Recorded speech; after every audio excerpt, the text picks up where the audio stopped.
പുതിയ Devaswom board president ഇന്നലെ നടത്തിയ പ്രസ്താവന എന്താണ്? ശബരിമലയിലെ സ്ഥിതി ഭയാനകമാണ്. അവിടെ ഇന്നലെ എല്ലാവരും മുൾമുനയിലാണ് നിന്നിരുന്നത്. ഏത് സമയത്തും ഒരു സ്റ്റാമ്പേഡ് ഉണ്ടായി. അവിടെ വലിയ ക്യൂ ആണ്. 10-15 മണിക്കൂർ നീണ്ടു നിൽക്കുന്ന ക്യൂ നിയന്ത്രിക്കാൻ സംവിധാനമില്ല. കുടിവെള്ളം ഉണ്ടായിരുന്നില്ല. കുടിവെള്ളം മനുഷ്യാവകാശ ലംഘനവുമാണ്.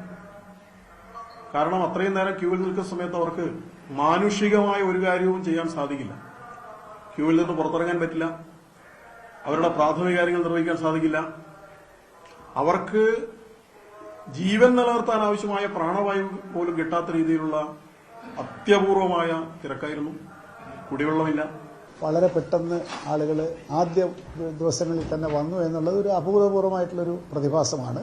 ഏതായാലും ഞാനൊരു വിശ്വാസിയായതുകൊണ്ട് പറയുകയാണ്, ഇതൊരു പക്ഷേ അയ്യപ്പൻ തന്നെ നമുക്ക് കാണിച്ചു തന്നൊരു നിമിത്തമാണ്. നിയന്ത്രിച്ചില്ലെങ്കിൽ ഇതൊക്കെ സംഭവിക്കും. ഇന്നലെ ഞാനൊന്നും സംഭവിച്ചില്ല. അയ്യപ്പൻ അനുഗ്രഹം കൊണ്ട് നമ്മളെ കുറച്ച് ആശങ്കപ്പെടുത്തുന്ന ഒരു സ്ഥിതിവിശേഷം ഉണ്ടായി. ഒരു മണിക്കൂർ കൊണ്ട് നമ്മളത് തീർത്തു വിട്ടു. ഇനി ഇതുണ്ടാവരുത് എന്നാണ് നമ്മൾ എന്തിൽ നിന്നൊരു സൂചന, ഒരു മെസ്സേജ് വായിക്കണമല്ലോ. ഞാൻ വായിച്ചെടുത്ത message, unless you are careful things will go out of hand എന്നാണ് ഞാൻ. അതുകൊണ്ട് തന്നെ പമ്പയിലെ ക്രമീകരണം കുറച്ചുകൂടെ ശക്തിപ്പെടുത്തും. രാഷ്ട്രീയക്കാരനല്ലാത്ത ഒരു ദേവസ്വം ബോർഡ് പ്രസിഡന്റ് അധികാരമേറ്റെടുത്ത ശേഷമുള്ള ആദ്യ മണ്ഡലകാലം, ആ ദിവസത്തെ തിരക്കും ക്രമീകരണങ്ങളിലെ പാളിച്ചയും അദ്ദേഹത്തെ ആശ്ചര്യപ്പെടുത്തി, അത്ഭുതപ്പെടുത്തി. അദ്ദേഹം താൻ പേടിച്ചു എന്ന് പോലും തുറന്നു പറയേണ്ട അവസ്ഥകൾ ഉണ്ടാവുകയാണ്. 4000 പേർക്ക് മാത്രം നിൽക്കാനാവുന്നിടത്ത് 20,000 പേരെ കയറ്റിയിട്ട് എന്തു പ്രയോജനമെന്നാണ് ഇന്ന് കോടതി ചോദിക്കുന്നത്. 6 മാസം മുമ്പ് ഒരുക്കങ്ങൾ തുടങ്ങേണ്ടിയിരുന്നില്ലേ? ഏകോപനം ഉണ്ടായില്ല. കുട്ടികളടക്കം തളർന്നു വീഴുന്നതും കരയുന്നതും കണ്ടു. ശബരിമലയിലെ അസാധാരണ തിരക്കിൽ തിരുവിതാംകൂർ ദേവസ്വം ബോർഡിനെ രൂക്ഷമായി ഹൈക്കോടതി വിമർശിച്ചു.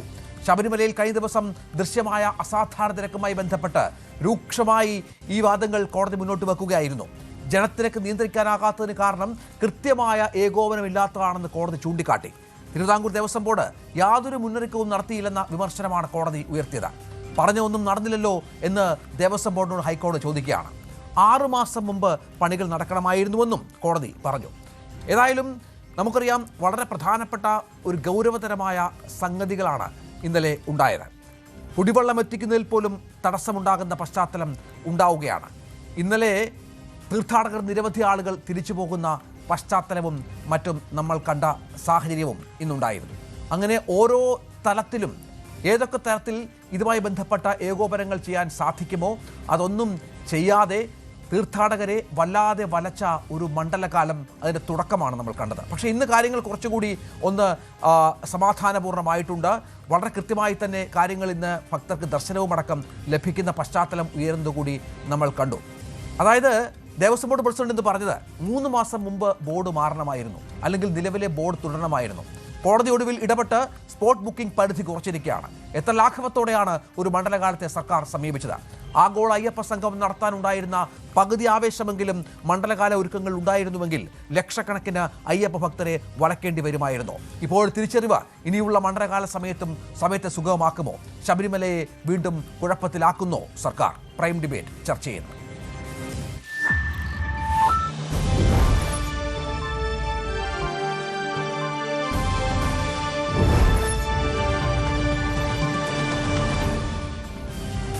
ഇന്ന് കാര്യങ്ങൾ കുറച്ചുകൂടി സുഗമമായി നമ്മോടൊപ്പം ഇന്നുണ്ടായി എന്നാണ് മനസ്സിലാക്കേണ്ടത്. നമ്മുടെ പ്രധാനപ്പെട്ട അതിഥികൾ അഡ്വക്കേറ്റ് അനിൽ വിളയിൽ, വിശ്വ ഹിന്ദു പരിഷത്തിന്റെ സംസ്ഥാന ജനറൽ സെക്രട്ടറി, ശ്രീ ഷാബു പ്രസാദ്, വലതു നിരീക്ഷകൻ, ഒപ്പം ശ്രീ റെജി ലൂക്കോസ്, ഇടതു നിരീക്ഷകൻ എന്നിവർ ഈ ചർച്ചയുടെ ഭാഗമായി ചേരുന്നുണ്ട്. അതിനു മുൻപ് വി വിനോദ് സന്നിധാനം തയ്യാറാണ്. വിനോദ്, ഇന്നലെ ആശങ്കാജനകമായിരുന്നു കാര്യങ്ങൾ. ദേവസ്വം ബോർഡ് പ്രസിഡന്റ് പോലും അത്ഭുതത്തോടെ, ആശ്ചര്യത്തോടെ, ആശങ്കയോടെ കണ്ട പശ്ചാത്തലം ഇന്നൽപ്പം മാറ്റമുണ്ടെന്ന് തോന്നുന്നു, അല്ലേ?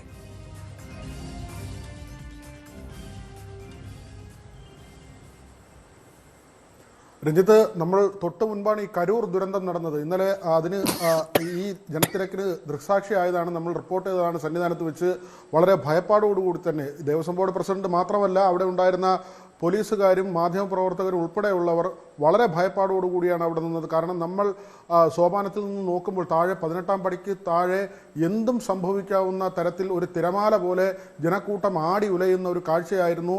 എൻ്റെ തൊട്ടടുത്ത് നിന്ന ഒരു DYSP തന്നെ പറഞ്ഞത് എന്ത് ചെയ്യണമെന്ന് അറിയില്ല എന്നതാണ്. അതായത് ഒരു DYSP ആണ്, അവിടെ ചുമതലയുള്ള ഒരു ഉദ്യോഗസ്ഥനാണ്. പക്ഷേ അദ്ദേഹം പോലും പറയുന്നത് ഇതിനിടയിൽ എന്ത് ചെയ്യാൻ കഴിയുമെന്നതാണ്. കാരണം എല്ലാം കൈവിട്ടു പോകുന്ന ഒരു സാഹചര്യമായിരുന്നു. പക്ഷേ ഇന്ന് സാഹചര്യങ്ങളിൽ മാറ്റമുണ്ട്. പക്ഷേ അത്ഭുതപ്പെടുത്തുന്ന ഒരു കാര്യം രഞ്ജിത്ത്, ഇന്നലത്തെ മല കയറിയ ആളുകളുടെ എണ്ണം PRD പുറത്തുവിട്ടിട്ടുണ്ട്.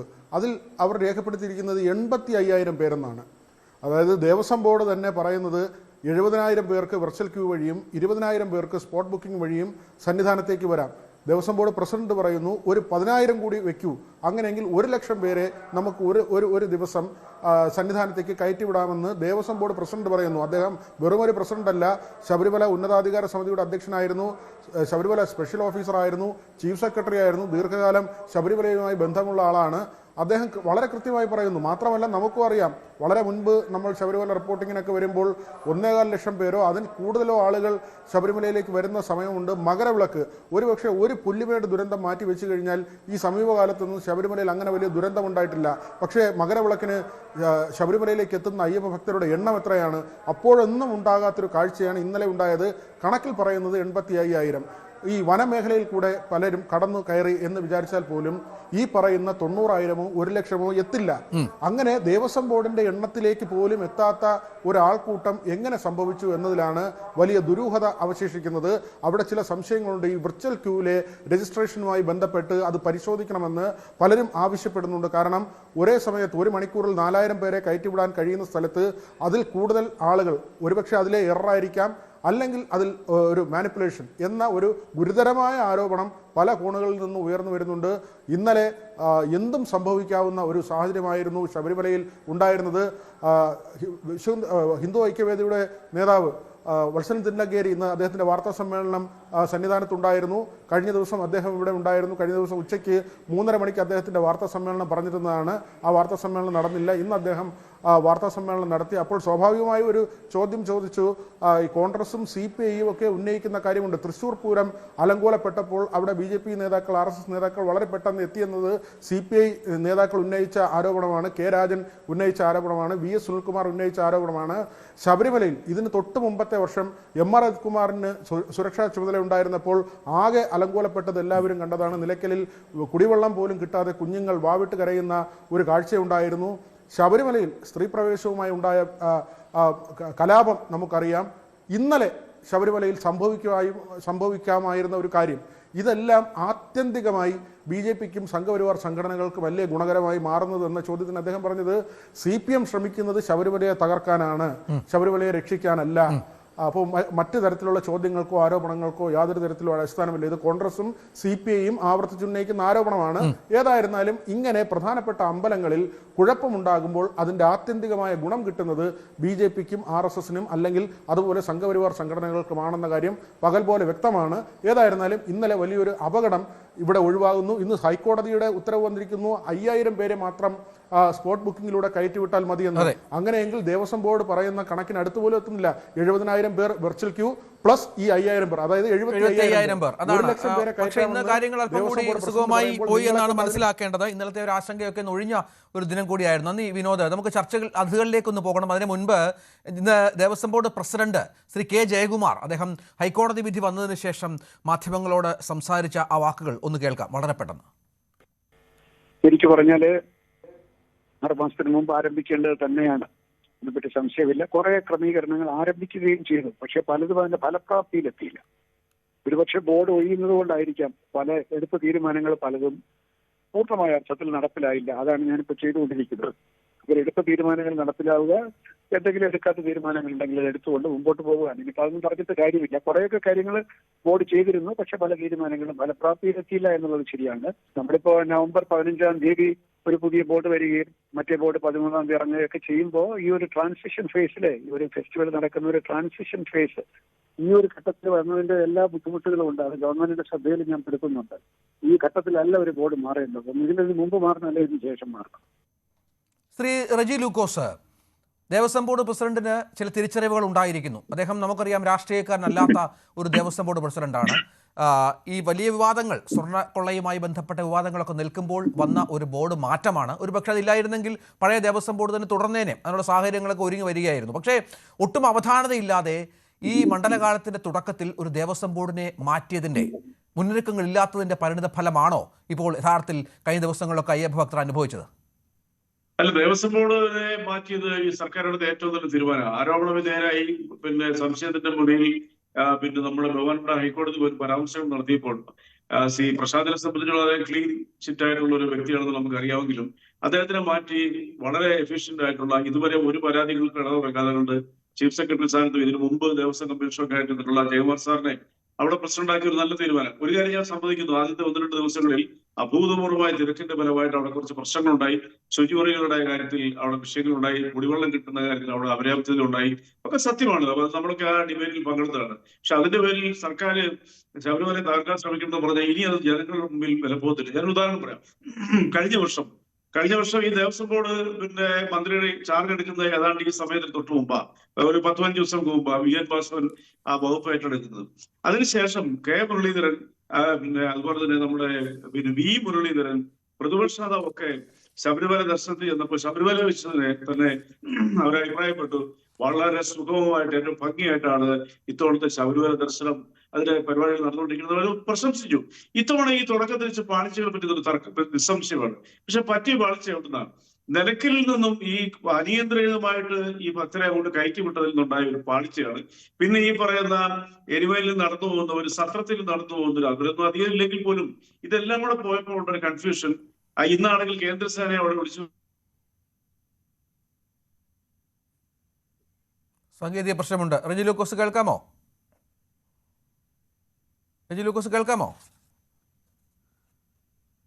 ഇല്ല, അദ്ദേഹത്തിലേക്ക് വരാം. സാങ്കേതിക പ്രശ്നമുണ്ട്. ശ്രീ അഡ്വക്കേറ്റ് അനിൽ വിളയിൽ, ഇവിടെ ഈ 1 ലക്ഷം തീർത്ഥാടകരൊക്കെ ശബരിമലയിലേക്ക് എത്തുക എന്ന് പറയുന്നത് പുതിയ കാര്യമല്ല. നമുക്കറിയാം കഴിഞ്ഞ മണ്ഡലകാലത്തൊക്കെ സംഭവിച്ചിട്ടുണ്ട്. അത് കണക്കുകൾ 1 ലക്ഷമാണ്. ഒരുപക്ഷെ അതിൽ കൂടുതൽ ആളുകൾ കയറിയെന്ന് വരാം, സംശയമില്ലാത്ത കാര്യമാണ്. പക്ഷേ ഇപ്പോൾ ഈ നമുക്ക് ലഭിക്കുന്ന കണക്കനുസരിച്ച് ഈ കഴിഞ്ഞ വൃശ്ചിക മാസം 1-ാം തീയതിയും 2-ാം തീയതിയും ആ 2 ദിവസങ്ങളിൽ 1,95,000 എന്നാണ് കണക്ക്. 90,000-ത്തിലധികം ആളുകളാണ് അവിടെ എത്തിയിട്ടുള്ളത്. പക്ഷെ അപ്പോഴും ഇത്ര വലിയ ഒരു തിരക്കും പ്രശ്നങ്ങളും ഒരു ഭീതിയുമൊക്കെ ഉണ്ടാകാനുള്ള സാഹചര്യം എങ്ങനെ ഒരുങ്ങിയെന്നാണ്. ഈ ആളുകളുടെ ഒരു തള്ളിക്കയറ്റം കൊണ്ട്, അയ്യപ്പ ഭക്തരുടെ ഒരു അനിയന്ത്രിതമായ വരവ് കൊണ്ട് മാത്രം ഇത് സംഭവിച്ചു എന്നതിനെ അങ്ങനെ വിലയിരുത്താൻ സാധിക്കുമോ? സ്വാമിയെ ശരണമയ്യപ്പ. ഞാൻ ഈ വൃശ്ചികം 1-ാം തീയതിയുടെ തലേ ദിവസം ശബരിമലയിൽ പോയ വ്യക്തിയാണ്. വൃശ്ചികം 1-ാം തീയതി ഉച്ചയ്ക്ക് ശേഷമാണ് ഞാൻ ശബരിമലയിൽ നിന്ന് തിരികെ ഇറങ്ങിയത്.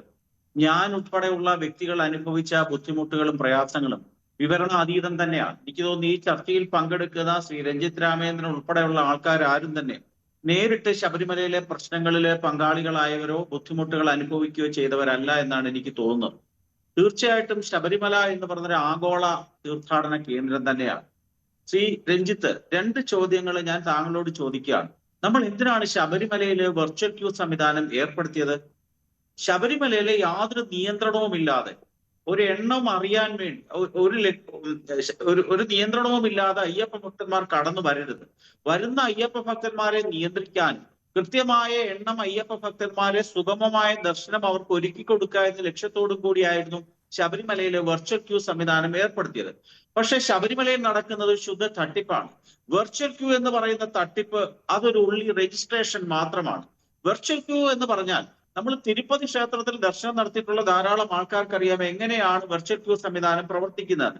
വെർച്വൽ ക്യൂവിൽ നമ്മളുടെ തിരിച്ചറിയൽ രേഖ, ആധാർ കാർഡോ അല്ലെങ്കിൽ മറ്റെന്തെങ്കിലും രേഖയോ കൊടുത്ത് നമുക്കൊരു ടൈം സ്ലോട്ട് അലോട്ട് ചെയ്ത് കഴിഞ്ഞാൽ ആ ആധാരമായി ചേർന്ന ആ കറക്റ്റ് സമയത്ത് ചെല്ലുമ്പോഴേക്കും നമുക്ക് ദർശനം കിട്ടും എന്ന രീതിയിലാണ് വെർച്വൽ ക്യൂ സംവിധാനം പ്രവർത്തിക്കേണ്ടത്. ഇത് ശബരിമലയിൽ ഈ വെർച്വൽ ക്യൂ സംവിധാനം എന്ന് പറഞ്ഞ രജിസ്ട്രേഷൻ മാത്രമാണ്.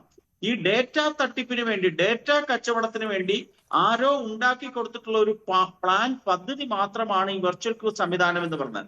ബഹുമാനപ്പെട്ട ദേവസ്വം ബോർഡ് പ്രസിഡന്റായിട്ടുള്ള ശ്രീ ജയകുമാർ പറയുന്നത് കേട്ടാൽ അദ്ദേഹത്തിനെ സംബന്ധിച്ചിടത്തോളം അദ്ദേഹം നിസ്സഹായനാണ് എന്നാണ് നമുക്ക് മനസ്സിലാക്കാൻ സാധിക്കുന്നത്.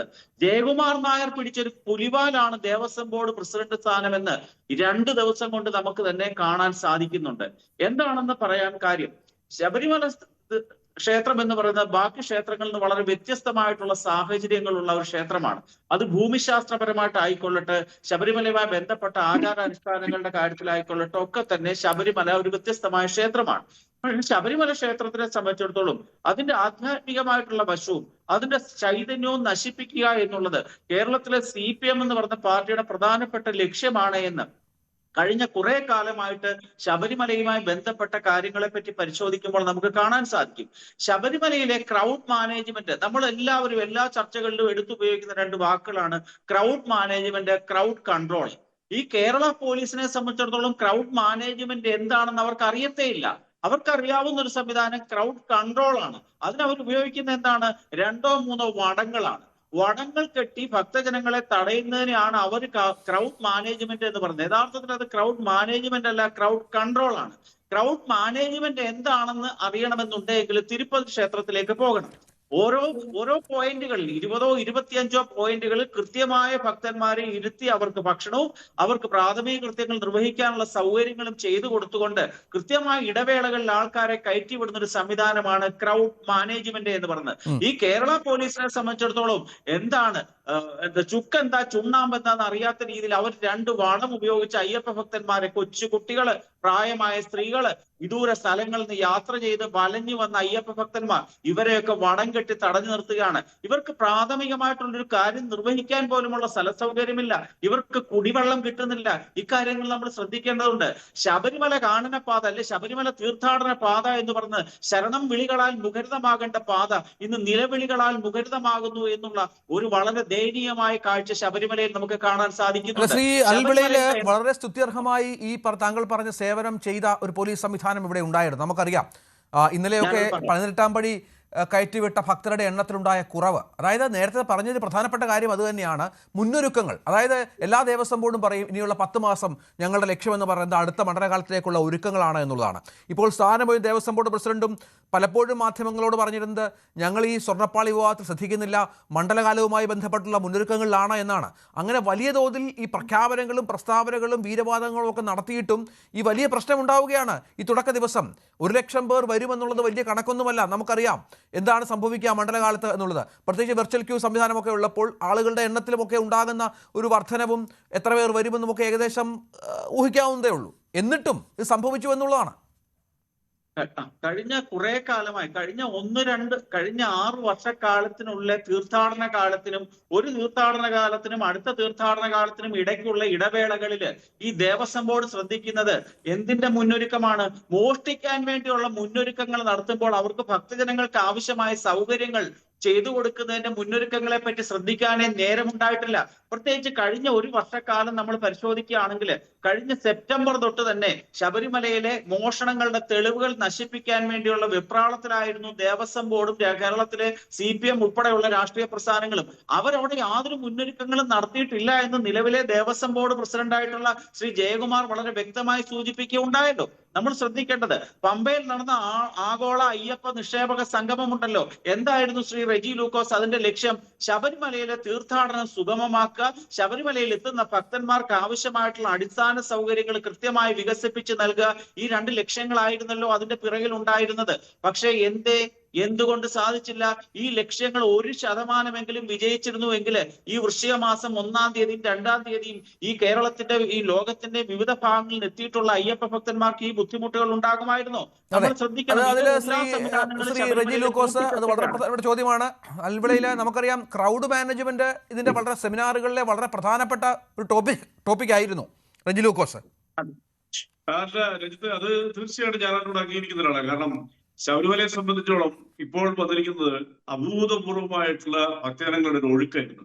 ഇതുവരെ അങ്ങനെ ഒരു സംഭവം ഏതാണ്ട് 40 വർഷങ്ങൾക്ക് ശേഷം ആദ്യമാണെന്നാണ് പറയുന്നത്. അത് ശബരിമലയുടെ പ്രസക്തി പിന്നെ നമ്മുടെ ദേശം മുഴുവനും പ്രചരിച്ചതിന്റെ ഒരു ഫലം എന്നല്ലാതെ നമുക്ക് വേറെ പറയാൻ പറ്റില്ല. അത് നമ്മൾ അംഗീകരിക്കണം. അതിനെ വലിയൊരു പോസിറ്റീവ് സെൻസിലാകാണ്ടേ.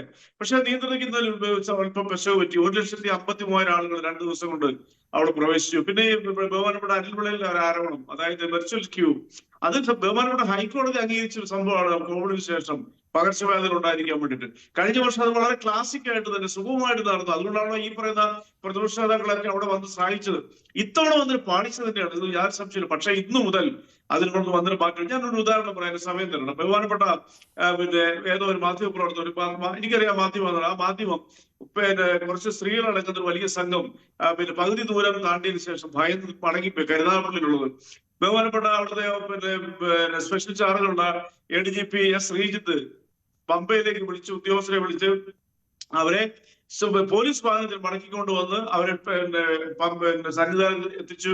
അവരെ കൊണ്ട് തൊഴുതു. അത് കുട്ടികളും ഹൃദ്രോഗികളുണ്ട്, ഡോക്ടേഴ്സിന്റെ അസിസ്റ്റൻസും അവിടെ കൊടുത്തു. അവർ വളരെ സന്തോഷകരമായിട്ട് മടങ്ങിപ്പോയി. ഒരു കൂട്ടർ മാത്രമാണ് റെജി ലൂക്കോസ്. പമ്പയിൽ ശബരിമലയിൽ എത്താനാവാതെ പന്തളത്ത് തേങ്ങ ഉടച്ചു മടങ്ങിയ നിരവധി ആളുകളുണ്ട്, ആയിരക്കണക്കിന് ആളുകളുണ്ട്.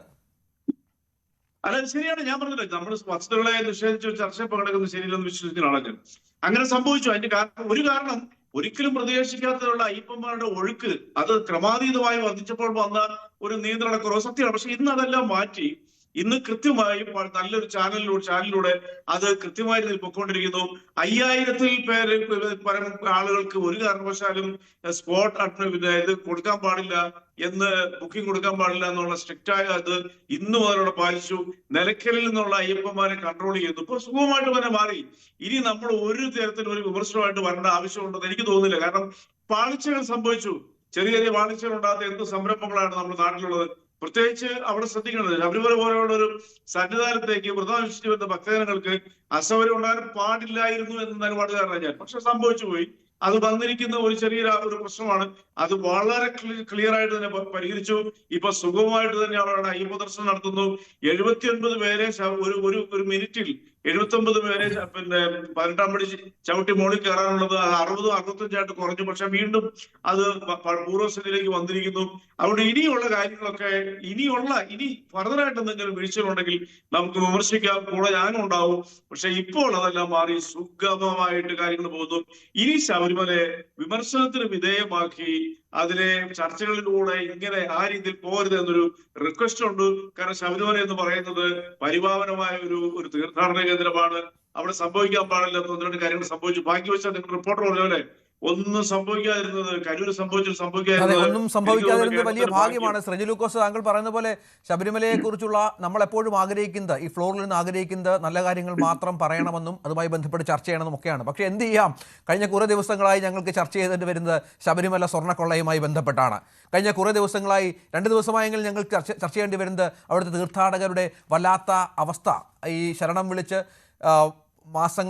മാസങ്ങളായി വ്രതമെടുത്ത് ദീർഘദൂര യാത്ര ചെയ്ത് വരുന്ന അവിടെ വെള്ളം പോലും കുടിക്കാൻ അറിയിക്കുന്ന അവസ്ഥകളാണ്. എന്ത് ചെയ്യാം, നമ്മുടെ ആരുടെ പിടിപ്പുകേടാണ് എന്ന കാര്യം പകൽ പോലെ വ്യക്തമാണല്ലോ. ശ്രീ ഷാബു പ്രസാദ്, ഇപ്പോൾ റെജി ലൂക്കോസ് പറഞ്ഞ ഇന്നു മുതൽ കാര്യങ്ങൾ കുറച്ച് സുഗമമായി, ഇനിയിപ്പോൾ അതുമായി ബന്ധപ്പെട്ട് പ്രശ്നങ്ങളൊന്നും ഉണ്ടാകില്ല എന്ന് പ്രതീക്ഷിക്കാം. നേരത്തെ ഞങ്ങളുടെ റിപ്പോർട്ടർ വിനോദ് പറഞ്ഞ പോലെ ഭാഗ്യം കൊണ്ടാണ് ഇന്നലെ അവിടെ കൂടിയ ലക്ഷക്കണക്കിന് തീർത്ഥാടകർക്ക് അനിഷ്ടകരമായ പലതും സംഭവിച്ചു എങ്കിലും കൂടുതൽ പ്രശ്നങ്ങളിലേക്ക് പോകാതിരുന്നത്. അതിനിയും ഈ തീർത്ഥാടന കാലം മുഴുവൻ സുഖമായി പോകുമെന്ന് താങ്കൾ കരുതുന്നുണ്ടോ? സത്യം പറയാലോ രഞ്ജിത്തെ, ഓരോ തീർത്ഥാടന കാലം വരുമ്പോഴും മനമുരുകി പ്രാർത്ഥിക്കുന്നത് ഭഗവാനെ ഇതൊന്ന് കഴിഞ്ഞാൽ മതി. കാര്യം പേടിച്ചാണ് ഇരിക്കുന്നത്. നമ്മൾ ഒന്നാമത്തെ കാര്യം, ശബരിമലയിലെ ഈ തിരക്ക് എന്ന് പറഞ്ഞാല് ആ തിരക്ക് അതിനപ്പുറം ഉപയോഗിക്കാൻ വേറൊരു വാക്കില്ലാത്തത് കൊണ്ടാണ് നമ്മൾ തിരക്കെന്ന് പറയേണ്ടി വരുന്നത്. അത്ര ഭീകരമാണ് അവിടുത്തെ ക്രൗഡ് എന്ന് പറയുന്നത്. ഒരു മണ്ഡലകാലത്ത് ശബരിമലയിൽ എത്തുന്ന ആൾക്കാരുടെ എണ്ണം ഏതാണ്ട് കേരളത്തിന്റെ ജനസംഖ്യയുടെ അടുത്ത് വരുന്നുണ്ട്. അത്ര നമ്മൾ ഈ 1 ലക്ഷം 1.5 ലക്ഷം എന്ന് പറയുന്ന കണക്കൊന്നും അല്ല. ഇത് എത്ര കാലമായി നടക്കുന്ന കാര്യമാണ്. എന്നിട്ട് നമ്മളിപ്പോ ഓരോ വർഷവും കേൾക്കും ശബരിമല മാസ്റ്റർ പ്ലാൻ, ശബരിമലയിലെ how to control crowd management, ഇങ്ങനെയുള്ള ഈ താത്വിക അവലോകനങ്ങൾ കണ്ട് കണ്ട് കണ്ട് മനസ്സ് മടുത്തുപോയി. ഈ രഞ്ജിത്ത് തന്നെ എത്ര കാലമായി? രഞ്ജിത്ത് മാധ്യമപ്രവർത്തനം തുടങ്ങിയിട്ട് എത്ര കാലമായി? ഈ കാലത്തിനിടയിൽ എത്ര പ്രാവശ്യം ഈ ശബരിമലയിലെ ക്രൗഡ് കൺട്രോൾ എന്നും ക്രൗഡ് മാനേജ്മെന്റ് എന്നും നമ്മൾ കേട്ടിട്ടുണ്ട്? എന്നിട്ട് എന്താ ഇവിടെ നടന്നിട്ടുള്ളത്? എന്ത് നടന്നു എന്നുള്ളൊരു ചില്ലറ കാര്യമല്ലല്ലോ. ബഹുമാനപ്പെട്ട അനിൽ പിള്ളയിൽ ഇവിടെ കൃത്യമായിട്ട് പറഞ്ഞു, ഈ വെർച്വൽ ക്യൂ എന്ന് പറയുന്ന ഏർപ്പാട് എന്തിനാണ് ഈ വെർച്വൽ ക്യൂ? കൃത്യമായി അവിടെ എത്തുന്ന ആളുകളുടെ എണ്ണം അത് കൺട്രോൾ ചെയ്യുക, അതിനനുസരിച്ചുള്ള നടപടിക്രമങ്ങൾ കൈക്കൊള്ള. ഇതാണ് വെർച്വൽ ക്യൂ എന്ന് പറയുന്നത്. വെർച്വൽ ക്യൂവിന്റെ ഉദ്ദേശം തന്നെ ഇത് തന്നെയാണ്. ഇതിന് പകരം അദ്ദേഹം വളരെ നേരിട്ട് നമുക്ക് പറയാൻ പറ്റില്ല ഇതിന്റെ അകത്ത് എത്ര ഡേറ്റ കച്ചവടം നടക്കും. കാര്യം ഓരോരുത്തരും അവരുടെ ആധാർ കാർഡും ആധാർ ഡീറ്റെയിൽസും പേരും നാളും വയസ്സും വരുന്ന പ്രദേശം ഇതെല്ലാം കൊടുത്തിട്ടാണ് ഈ വെർച്വൽ ക്യൂവിൽ ബുക്ക് ചെയ്യുന്നത്. ഇവർക്ക് കിട്ടുന്ന ഒരു അതിഭീകരമായ ഭീമൻ ഡേറ്റാബേസ് ആണത്. അതല്ലാതെ ഈ വെർച്വൽ ക്യൂ കൊണ്ട് ശബരിമലയിൽ എന്ത് പ്രയോജനം ഇത്രയും കാലത്തിനിടയിൽ ഉണ്ടായി? ഈ വെർച്വൽ ക്യൂ വരുന്നതിന് മുൻപ് എനിക്ക് ഓർമ്മയില്ല ഞാൻ ആദ്യമായിട്ട് എന്നാ ശബരിമല പോയത്. അത്രമാത്രം കാലമായിട്ട് ശബരിമല പൊയ്ക്കൊണ്ടിരിക്കുന്ന ഒരു വ്യക്തിയാണ്. എന്റെ ഓർമ്മ വെച്ച കാലം തൊട്ട് ശബരിമലയിലെ തിരക്ക് എന്ന് പറയുന്നത് ഏതാണ്ട് ഇങ്ങനെയൊക്കെ തന്നെയാണ്. 1.5 ലക്ഷം 2 ലക്ഷം ആൾക്കാരൊക്കെ ഒരു ദിവസം ആവറേജ് അവിടെ വരുന്ന, അതായത് ഈ 41 മകരവിളക്കിനും 41 ഒക്കെ അടുപ്പിച്ച് വരുന്ന അവസ്ഥകൾ ഉണ്ടായിട്ടുണ്ട്. ദുരന്തങ്ങളും ഉണ്ടായിട്ടുണ്ട്, പല പ്രാവശ്യം ഉണ്ടായിട്ടുണ്ട്, ഇല്ലെന്നല്ല പറഞ്ഞത്. പക്ഷേ ആ സമയത്തും ഇതിനെക്കാട്ടിൽ പെർഫെക്റ്റ് ആയിട്ട് ശബരിമല മാനേജ് ചെയ്തിരുന്നു എന്നുള്ളതൊരു വാസ്തവമാണ്. അപ്പോൾ ഈ ശബരിമലയുടെ മാനേജ്മെന്റ് ഈ തിരക്ക് അതിൻ്റെ അകത്ത് എന്തോ മാനിപ്പുലേഷൻ നടന്നിട്ടുണ്ടോ എന്ന് ഭക്തജനങ്ങൾ സംശയിച്ചാൽ അതിൽ കുറ്റം പറയാൻ പറ്റില്ല. ഇത്ര വലിയ വിവാദങ്ങൾ ഉണ്ടായിട്ടില്ലെന്നേ, ഇത്ര ഭീകരമായ അവസ്ഥ ഉണ്ടായിട്ടില്ലെന്നേ. അതായത് ഒരു ദിവസം 85,000 90,000 ഭക്തജനങ്ങളെ കൈകാര്യം ചെയ്യാൻ പറ്റാത്ത അവസ്ഥയിലേക്ക് ശബരിമല മാറി എന്ന് പറഞ്ഞാൽ അതിന്റെ പിന്നിൽ വളരെ വലിയ കെടുകാര്യസ്ഥതയും ഗൂഢാലോചനയും നടന്നിട്ടുണ്ട് എന്ന് ന്യായമായും നമുക്ക് സംശയിക്കാം. ഹൈക്കോടതി അത് പറഞ്ഞു, കഴിഞ്ഞ വർഷം മുരളീധരൻ ഇത് പറഞ്ഞു. ഇതൊന്നും ഇതിന്റെ ന്യായമല്ല. നമ്മുടെ കൺമുമ്പിൽ കാണുന്ന നാം അനുഭവിക്കുന്ന യാഥാർത്ഥ്യങ്ങളാണ് വലുത്. അതിനാണ് പ്രധാനം. അല്ലാതെ കഴിഞ്ഞ വർഷം ഹൈക്കോടതി പ്രശംസിച്ചു, കെ മുരളീധരൻ ഗംഭീരമായിട്ടുണ്ടെന്ന് പറഞ്ഞു, മറ്റേയാൾ ഇങ്ങനെ പറഞ്ഞു, മറിച്ചയാൾ. നമ്മൾ എന്താണ് നമ്മുടെ കൺമുമ്പിൽ കാണുന്നത്? ഒന്ന് ആലോചിച്ച് നോക്കൂ. ഇവിടെ പറഞ്ഞല്ലോ, അതായത് ഞാൻ എന്റെ മക്കളെ കൊണ്ട് ശബരിമല പോയപ്പോ ഒരു പ്രാവശ്യം കുട്ടികളായിരിക്കുന്ന സമയത്ത്, അതോടുകൂടി ഞാൻ ഈ സീസണിൽ പോകുന്ന പരിപാടി നിർത്തി. ഞാൻ പിന്നെ ഇത് ഓഫ് സീസണിലേ പോകാറുള്ളൂ. എന്റെ 7 മണിക്കൂറാണ് ക്യൂ നിന്നത്. 7 മണിക്കൂർ. അതായത് ഇവിടെ മുതല് മരക്കൂട്ടം മുതൽ സന്നിധാനം വരെ ദർശനം കിട്ടുന്നത് വരെ എന്റെ മക്കളെ കൊണ്ട് ഞാൻ നിന്ന കാര്യമാണ് ഞാൻ പറഞ്ഞത്.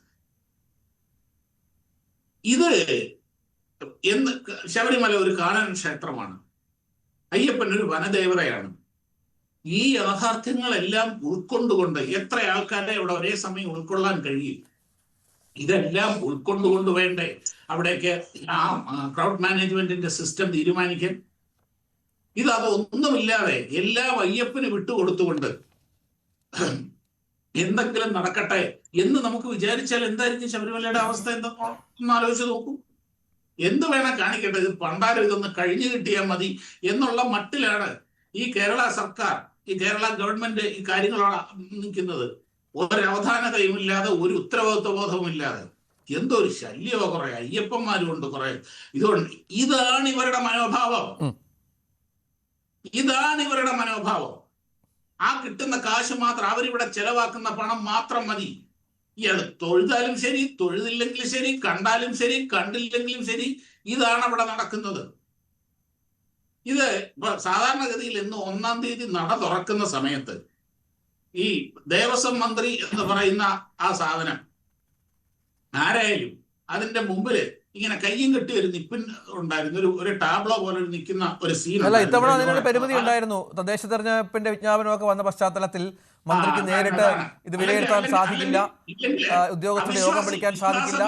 ഈ പ്രശ്നങ്ങൾക്കൊക്കെ ഒരു മൂല കാരണമായി ഈ അവർ പറയുന്ന കാര്യങ്ങളൊന്നും ഇതാണ്. അല്ല, ഇവർക്കറിയില്ലേ രഞ്ജിത്തെ, ഈ തീർത്ഥാടന കാലം, ഈ മണ്ഡലകാലം വരുന്നുണ്ടെന്നുള്ള കാര്യം? ഈ സമയത്ത് എല്ലാ തദ്ദേശ സ്വയംഭരണ തെരഞ്ഞെടുപ്പുകളും നടക്കുന്നത് ശബരിമല തീർത്ഥാടന കാലത്താണ്. നവംബർ ഡിസംബർ കാലത്താണ് ഈ കണ്ട കാലം മുഴുവനും നമ്മുടെ നാട്ടിൽ പഞ്ചായത്ത് തെരഞ്ഞെടുപ്പ് നടന്നിട്ടുള്ളത്. ആദ്യമായിട്ടല്ല ഈ നാട്ടിൽ പഞ്ചായത്ത് തെരഞ്ഞെടുപ്പും ശബരിമല സീസണും കൂടെ ഒരുമിച്ച് വരുന്നത്. എല്ലാ തദ്ദേശ തെരഞ്ഞെടുപ്പുകളും മണ്ഡലകാലത്ത് തന്നെയാണ് നടന്നിട്ടുള്ളത്. അതുകൊണ്ടാണ് ഇങ്ങനെ സംഭവിച്ചത് എന്ന് പറഞ്ഞു കഴിഞ്ഞാൽ ഒന്ന് ആലോചിച്ച് നോക്ക്. ഇവർ മനുഷ്യ ജീവൻ എന്ത് വിലയാണ് കൽപ്പിക്കുന്നത്? ഒന്ന് ആലോചിച്ച് നോക്കി അതിന്റെ ന്യായം പറയുന്നത്. ഇത് നമുക്ക് ഇപ്പൊ പറഞ്ഞില്ല, അയ്യപ്പനിലുള്ള വിശ്വാസം നമുക്ക് അടിക്കടി കൂടി വരുന്ന കാര്യം. അതുകൊണ്ട് മാത്രമാണ് ശബരിമലയിൽ ഒന്നും സംഭവിക്കാത്തത് ഇതുവരെ. തിരിച്ചു വരാം. ദയവായി തുടരുക. ശ്രീ അനിൽവിളയിൽ ഇന്നിപ്പോൾ ദേവസ്വം ബോർഡ് പ്രസിഡന്റ് അദ്ദേഹം നേരത്തെ പറഞ്ഞതുപോലെ കാര്യങ്ങളൊക്കെ കൈകാര്യം ചെയ്ത് വരുന്നതേ ഉള്ളൂ. അദ്ദേഹം പറയുന്നത് ദേവസ്വം ബോർഡുമായി ബന്ധപ്പെട്ട മുന്നൊരുക്കങ്ങളിൽ പാളിച്ചയുണ്ടായി, ഈ സമയത്ത് അത് മാറേണ്ടിയിരുന്നില്ല. ഒപ്പം പറയുന്നത് 18ഓളം ക്യൂ കോംപ്ലക്സുകൾ മാസ്റ്റർ പ്ലാൻ അനുസരിച്ച് അവിടെ ഉണ്ടാക്കിയിട്ടുണ്ട്, അതെല്ലാം കാലിയായി കിടക്കുകയാണ്. ഇന്ന് ഇത് കണ്ട് നിർദ്ദേശം നൽകുകയാണ് അതൊക്കെ വൃത്തിയാക്കണമെന്നും അത് ഭക്തരുടെ ആവശ്യത്തിനായി ഉപയോഗപ്പെടുത്തണമെന്നും ഒക്കെ മറ്റും. എന്തൊരു തമാശയാണെന്ന് ആലോചിച്ച് നോക്കണം. ഇത്ര വലിയ മുന്നൊരുക്കങ്ങൾ നടത്തിയെന്ന പറഞ്ഞ് വീരവാദമൊക്കെ ഉന്നയിക്കുന്ന ആളുകൾക്ക് മുന്നിൽ ക്യൂ കോംപ്ലക്സുകൾ കിടക്കുകയാണ്. കൃത്യമായ ദൃഷ്ടാന്തമായി അയ്യപ്പ ഭക്തരെ അല്ലെങ്കിൽ ശബരിമലയെ എത്ര ഗൗരവത്തോടെ ഇവർ കണ്ടു എന്ന കാര്യത്തിൽ. അത് മാത്രമല്ല കേട്ടോ, അങ്ങനെ ഒരുപാട് കാര്യങ്ങൾ പറയാനുണ്ട്. ഈ ജയകുമാർ എന്ന് പറയുന്ന വ്യക്തിയാണല്ലോ ശബരിമല മാസ്റ്റർ പ്ലാനിന്റെ ഉപജ്ഞാതാവ് എന്ന് പറയുന്ന വ്യക്തി. അദ്ദേഹത്തിന് ഒരു നാണം ചെറുതായിട്ടെങ്കിലും ഉണ്ടായിരുന്നെങ്കിൽ, ഈ വയസ്സാം കാലത്ത് ചെറുതായിട്ടെങ്കിലും ഇച്ചിരെങ്കിലും നാണം ഉണ്ടായിരുന്നെങ്കിൽ അദ്ദേഹം ഇങ്ങനെ പറയത്തുമില്ലായിരുന്നു. ഈ ദേവസ്വം ബോർഡിന്റെ പ്രസിഡന്റ് എന്ന് പറയുന്ന പദവി അദ്ദേഹം സ്വീകരിക്കരുതായിരുന്നു. അതായിരുന്നു അദ്ദേഹത്തിന്റെ മാന്യതയുടെ പ്രധാനപ്പെട്ട ലക്ഷ്യം. ശ്രീ രഞ്ജിത്ത് രാമേന്ദ്രൻ, താങ്കൾ അവിടുത്തെ ശബരിമല പോയിട്ടുള്ള ഒരാളാണല്ലോ. എത്ര ക്യൂ കോംപ്ലക്സിൽ എത്ര കസേരകളുണ്ട്? എത്ര ക്യൂ കോംപ്ലക്സിൽ വൃത്തിയുള്ള ടോയ്ലറ്റുകളുണ്ട്? എത്ര ക്യൂ കോംപ്ലക്സുകളിൽ വൃത്തിയുള്ള കിടക്കകളുണ്ട്? ഒന്നുമില്ല. തട്ടിപ്പും വെട്ടിപ്പും ശബരിമലയിൽ എത്തുന്ന ഭക്തന്മാരെ ചൂഷണം ചെയ്യുക എന്നുള്ള ഒരൊറ്റ ലക്ഷ്യമല്ലാതെ സർക്കാരിനും ദേവസ്വം ബോർഡിനും ശബരിമല ഭക്തന്മാരെ പറ്റി മറ്റൊന്നും തന്നെയില്ല. നമ്മൾ ശ്രദ്ധിക്കണം. കരിപ്പൂർ വിമാനത്താവളത്തിനോട് ചേർന്ന് വളരെ സുന്ദരമായ രീതിയിൽ പഞ്ചനക്ഷത്ര ഹോട്ടലുകളെ വെല്ലുന്ന രീതിയിലുള്ള ഹജ്ജ് ഹൗസ് ഉണ്ട്. ഹജ്ജ് തീർത്ഥാടകർക്ക് എല്ലാം വാരിക്കോരി കൊടുക്കുമ്പോൾ ഈ ലോകത്തിന്റെ വിവിധ ഭാഗങ്ങളിൽ നിന്ന് കല്ലും മുള്ളും താണ്ടി പട്ടിണിയും പരിവട്ടവുമായി എത്തുന്ന സാധാരണക്കാരായിട്ടുള്ള അയ്യപ്പ ഭക്തന്മാർക്ക് തല്ലാണ് കൊടുക്കുന്നത്. ശരണം വിളിക്കാൻ ഒക്കാത്ത രീതിയിൽ ഇവരെ അവശരാക്കുകയാണ്. വെള്ളം കൊടുക്കുന്നില്ല, ബിസ്ക്കറ്റ് കൊടുക്കുന്നില്ല, മൂത്രമൊഴിക്കാൻ സാധിക്കുന്നില്ല, പ്രാഥമിക കൃത്യങ്ങൾ നിർവഹിക്കാൻ സാധിക്കുന്നില്ല. കുടിവെള്ളം കൊടുക്കാത്തത് നല്ലതാണ് ഒരു കണക്കിന്. കുടിവെള്ളം കൊടുത്താൽ മാത്രമല്ലേ ഉള്ളൂ ഇവർക്ക് മൂത്രമൊഴിക്കേണ്ടതുള്ളൂ. ഈ മൂത്രമൊഴിക്കേണ്ട അവസ്ഥ പോലും ഇല്ലാതാക്കി ബുദ്ധിമുട്ടിക്കുകയാണ്. ശ്രീ രഞ്ജിത്ത് രാമേന്ദ്രൻ, കഴിഞ്ഞ ദീപാവലി ദിവസമാണല്ലോ രാജ്യത്തെ GST നിരക്കുകൾ 18-ൽ നിന്ന് 5% കുറച്ചത്. എല്ലാ ഭാരതീയരും വളരെ സന്തോഷത്തോടുകൂടി ഏറ്റുവാങ്ങി. ഈ രാജ്യത്തെമ്പാടും തന്നെ 18-ൽ നിന്ന് 5% GST പ്രത്യേകിച്ച് ഭക്ഷ്യധാന്യ വസ്തുക്കൾക്ക്, ജ്യൂസ് ഐറ്റങ്ങൾക്ക് കുറച്ചു. പക്ഷെ അതുപോലെ തന്നെ അടുത്ത കാലത്തൊന്നും തന്നെ ഡീസലിന്റെ പെട്രോളിന്റെ വിലവർധന ഉണ്ടായിട്ടില്ലല്ലോ. എന്നിട്ടും എന്തേ ശബരിമലയിൽ എത്തുന്ന ഭക്തന്മാരെ പിഴിയുന്നതിന്റെ കാര്യം? അവിടെ ഒരു ചപ്പാത്തിക്ക് കഴിഞ്ഞ വർഷം 11 രൂപയായിരുന്നു നിരക്ക് എങ്കിൽ ഈ വർഷം അത് 15 ആക്കി കൂട്ടി. ഒരു പൂരിയുടെ വില 14 ആയിരുന്നുവെങ്കിൽ അത് 16 ആക്കി കൂട്ടി. ഒരു ലെമൺ ജ്യൂസിന്റെ വില 21 രൂപയായിരുന്നു 22 രൂപയാക്കി കൂട്ടി. ഇന്ധന വില കൂടിയിട്ടില്ല, GST കുറച്ചു. എന്നിട്ടും എന്റെ ഈ അയ്യപ്പ ഭക്തന്മാരെ ഞെക്കിപ്പിഴയുന്നു ഇത്രമാത്രം വില വർധനവിന്റെ അടിസ്ഥാനത്തിൽ. ഇത് തന്നെയാണ് ഞങ്ങളൊക്കെ കുറെ കാലമായി ഉന്നയിക്കുന്ന പ്രധാനപ്പെട്ട പ്രശ്നം. ശബരിമല എന്ന് പറയുന്നത് കൊള്ളയടിക്കാനും ചൂഷണത്തിനും അയ്യപ്പ ഭക്തന്മാരെ പറ്റിക്കാനുമുള്ള പ്രധാനപ്പെട്ട ഒരു തട്ടിപ്പ് വെട്ടിപ്പ് കേന്ദ്രമായി കേരളത്തിലെ കമ്മ്യൂണിസ്റ്റ് പാർട്ടിയും ദേവസ്വം ബോർഡുകളും സംസ്ഥാന സർക്കാരും മാറ്റിയെടുത്തിരിക്കുന്നു എന്നുള്ളതിന്റെ പ്രധാനപ്പെട്ട തെളിവാണ് ഈ കാണുന്നത്. നമ്മൾ നോക്കുക, ശബരിമലയിൽ കഴിഞ്ഞ ഏറെ കാലമായി വളരെ നല്ല രീതിയിൽ എന്തൊക്കെ നടന്നിട്ടുണ്ടോ അതിനെയൊക്കെ നശിപ്പിച്ച പാരമ്പര്യമാണ് കേരളത്തിലെ കമ്മ്യൂണിസ്റ്റ് പ്രസ്ഥാനത്തിനുള്ളത്. പുണ്യം പൂങ്കാവനം എന്ന് പറയുന്ന പദ്ധതി എത്രയോ സുന്ദരമായി നടന്നിരുന്നതാണ്. ശബരിമലയുടെ പരിസര പ്രദേശങ്ങളെ വളരെ മനോഹരമായി വൃത്തിയാക്കി സൂക്ഷിച്ചിരുന്ന പുണ്യം പൂങ്കാവനം പദ്ധതി അടച്ചുപൂട്ടി. ശ്രീ റിജി ലൂക്കോസ് ഒക്കെ ഉത്തരം പറയേണ്ട കാര്യമാണ്. അവിടുത്തെ ക്രൗഡ് മാനേജ്മെന്റ് ഒരു പരിധി വരെ ഭംഗിയായി നിർവഹിച്ചിരുന്ന IG വിജയനെ അവിടുന്ന് ഓടിച്ചില്ലേ? എന്തേ അതിന് കാരണം? അദ്ദേഹത്തിന് വിശ്വസ്തനാണ്, നല്ലൊരു അയ്യപ്പ ഭക്തനായതുകൊണ്ടാണ്. അവിടെ കൃത്യമായ രീതിയിൽ അന്നദാനവും കുടിവെള്ളവും വിതരണം ചെയ്തിരുന്ന വിശ്വ ഹിന്ദു പരിഷത്ത്, അയ്യപ്പ സേവാ സമാജം, അയ്യപ്പ സേവാ സംഘം, സേവാഭാരതി തുടങ്ങിയ ഈ സംഘടനകളെയൊക്കെ അവിടെ നിരോധിച്ചില്ലേ? എന്തേ കാരണം? അവിടെ എല്ലാ മണ്ഡലകാലത്തും കൃത്യമായ രീതിയിൽ ശുചീകരണ പ്രക്രിയ നടത്തിയിരുന്ന അമൃതാനന്ദമയി മഠത്തിന് ഇപ്പോൾ അതിന് അവസരം കൊടുക്കുന്നുണ്ടോ? കൊടുക്കത്തില്ല. ഇതൊക്കെ തന്നെയാണ് ശബരിമല എന്ന് പറയുന്ന കേന്ദ്രത്തിനെ തകർക്കുക എന്നുള്ള പ്രധാനപ്പെട്ട ലക്ഷ്യം അവർക്കുണ്ട് എന്നുള്ളതിന്റെ പ്രധാനപ്പെട്ട തെളിവുകളാണ്. നമ്മൾ നോക്കൂ, നിലയ്ക്കൽ നിന്ന് പമ്പ വരെ പോകുന്നതിന് 100 രൂപയാണ് ചാർജ് ഈടാക്കുന്നത്. ഹജ്ജ് തീർത്ഥാടകർക്ക് സബ്സിഡി കൊടുത്തുകൊണ്ട് അവരെ ഹജ്ജിന് വിടുമ്പോൾ ഈ പാവം പിടിച്ച അയ്യപ്പ ഭക്തന്മാരെ ചൂഷണം ചെയ്യുകയും കൊള്ളയടിക്കുകയും കുത്തി നിറച്ചുകൊണ്ട് ട്രാൻസ്പോർട്ട് ബസ്സുകളിൽ കൊണ്ടുപോകുന്ന കാഴ്ചയും നമ്മൾ കാണുന്നുണ്ട്. ഇങ്ങനെ സർവ്വ മേഖലകളിലുമുള്ള ഈ ഒരു അധപ്പതനം ശബരിമലയിൽ നടക്കുന്നുണ്ട്. അതുകൊണ്ട് ജയകുമാർ എന്ന് പറയുന്ന ഒരു വിശുദ്ധനായിട്ടുള്ള വ്യക്തി അങ്ങോട്ട് വന്നതുകൊണ്ട് ശബരിമല മാറുമെന്നൊന്നും വിചാരിക്കാൻ പാടില്ല. അതൊരു രാഷ്ട്രീയപരമായ തട്ടിപ്പാണ്. അത് ടാക്ടിക്കൽ അപ്പോയിന്റ്മെന്റ് ആയിരുന്നു ശ്രീ ജയകുമാറിന്റെ നിയമനം. കാരണം പ്രശാന്തിനെ വെക്കാനൊക്കത്തില്ല. ഏതെങ്കിലും രാഷ്ട്രീയക്കാരെ വെക്കുകയാണെന്നുണ്ടെങ്കിൽ വീണ്ടും ആരോപണം കേൾക്കുമോ എന്നുള്ള കുടില ബുദ്ധി AK സെന്ററിൽ നിന്ന് ഉരുത്തിരിഞ്ഞതിന്റെ ഭാഗമായിട്ടാണ് ശ്രീ ജയകുമാറിനെ നിയമിച്ചത്. ദേവസ്വത്തിന്റെ നിയമം അനുസരിച്ച് ദേവസ്വം പ്രസിഡന്റിനെ തെരഞ്ഞെടുക്കേണ്ടതാരാണ്? ക്യാബിനറ്റിലെ ഹിന്ദു മന്ത്രിമാർ. ഇദ്ദേഹത്തിനെ നിയമിച്ചു എന്ന് പത്രവാർത്ത കൊടുത്തതാരാണ്? അല്ലെ ചർച്ച നടന്ന യോഗം കൂടിയതും എവിടാണ്? CPM-ന്റെ സംസ്ഥാന കമ്മിറ്റിയാണ് ഈ ജയകുമാറിനെ നിയമനം കൊടുത്തിരിക്കുന്നത്. അല്ലാതെ കേരളത്തിലെ മന്ത്രിസഭയിലെ ഹിന്ദു മന്ത്രിമാരായിട്ടുള്ള വ്യക്തികളല്ല. ഇതൊക്കെ തന്നെയാണ് രാഷ്ട്രീയം എന്ന് പറയുന്നത്. ശബരിമലയെ സംബന്ധിച്ചിടത്തോളം കഴിഞ്ഞ കുറെ കാലമായിട്ട് ഈ ശബരിമലയെ ചുറ്റിപ്പറ്റി നടക്കുന്ന വിവാദങ്ങള്, മോഷണങ്ങള്, കൊള്ളകള്, കോടിക്കണക്കിന് രൂപയുടെ സ്വർണം അടിച്ചുകൊണ്ടുപോയ വിവാദ വിഷയങ്ങള് സമൂഹം മറക്കണം, ചർച്ച ചെയ്യരുത്.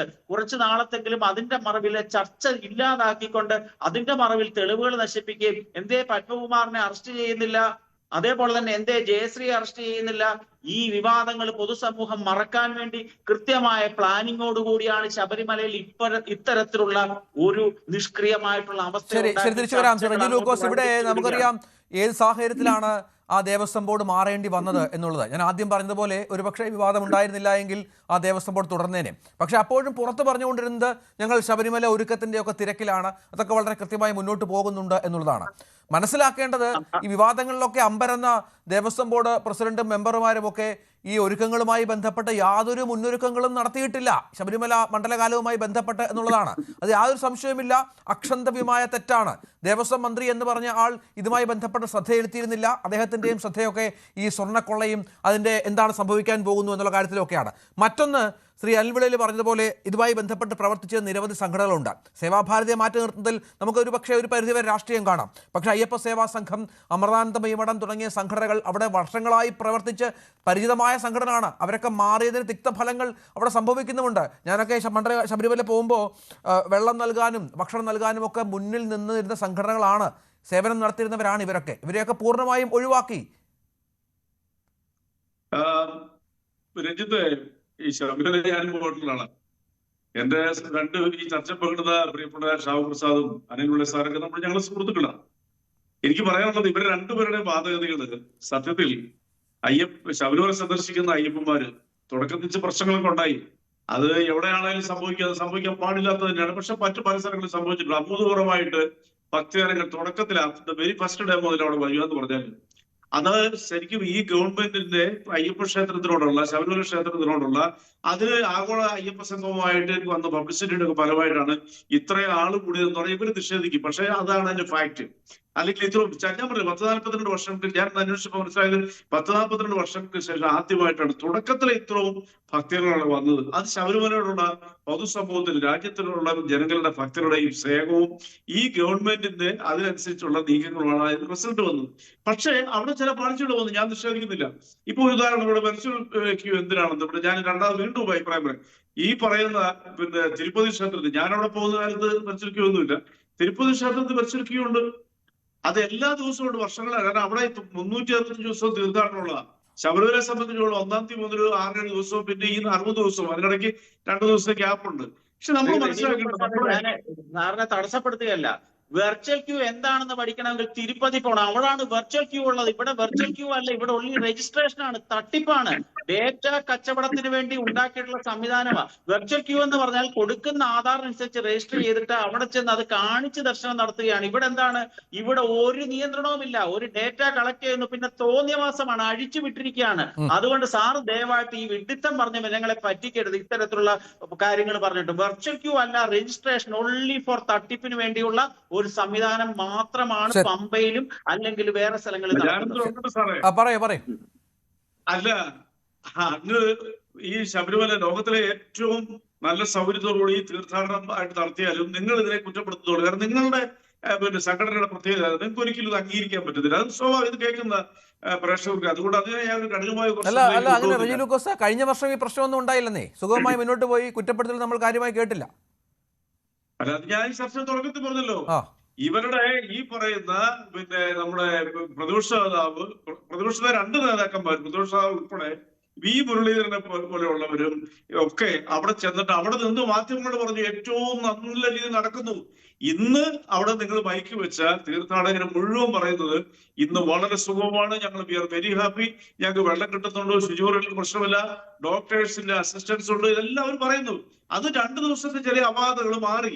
ഒരു ദുരന്തം ഉണ്ടാകാതെ പോയത് അതെന്തോ പിന്നെ ആഘോഷിക്കപ്പെടുന്നതാണെന്നൊക്കെ പറഞ്ഞ രീതിയിലൊക്കെ പറയുമ്പോൾ ദുഃഖം തോന്നുക. കാരണം നമ്മളെല്ലാവരും ഒറ്റക്കെട്ടായിട്ട് സ്നേഹിക്കുന്ന ഒരു തീർത്ഥാടന കേന്ദ്രം. ഇങ്ങനെയൊന്നും നമ്മള് ആ ശബരിമല ഡീഗ്രേഡ് ചെയ്ത് സംസാരിക്കരുത് ഒരിക്കലും.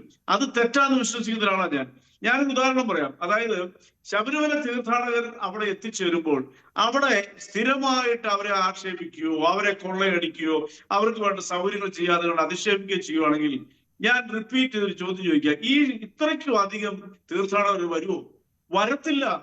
അതിന് കാരണം ഞാൻ ഉദാഹരണം പറയും. കഴിഞ്ഞ മിനിഞ്ഞാന്ന് അവിടുത്തെ കർണാടകയിൽ നിന്നുള്ള ഒരു ആന്ധ്രയിൽ നിന്നുള്ള ഒരു തീർത്ഥാടകൻ ഈ ഭയാനകമായ രീതിയിൽ ജനം തടിച്ചുകൂടി അയാൾ പറഞ്ഞു, ഇങ്ങനെയാണെങ്കിൽ ഞാൻ ഇനി വരികയില്ല, എനിക്ക് പേടി തോന്നുന്നു പറഞ്ഞു. സത്യം.